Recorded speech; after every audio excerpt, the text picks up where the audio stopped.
Hi everyone. In today's tutorial, we will show you how to set up Salesforce Field Audit Trail. This feature helps us track and store changes made to important data over time, which is useful for compliance and reporting. Let's get started. On the Salesforce dashboard, click the gear button in the upper right corner to open Quick Settings. Then, click Open Advanced Setup.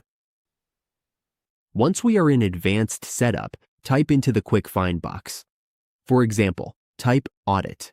We can see the Audit Trail option appear in the results. We just need to click that option. Here, we can see all tracked changes and manage them.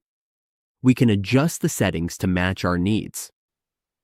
To continue, click the Setup option and then click Setup again. From here, we can make changes by clicking Edit. We can now go through the available options. We can check the marketing users and fill in the other details as needed, such as the time zone settings. Once everything looks good, click Save. That is how we set up Salesforce Field Audit Trail. With this feature turned on, we can easily track data changes and keep our records transparent across the organization. This setup allows us to monitor field history and keep historical data for longer periods of time.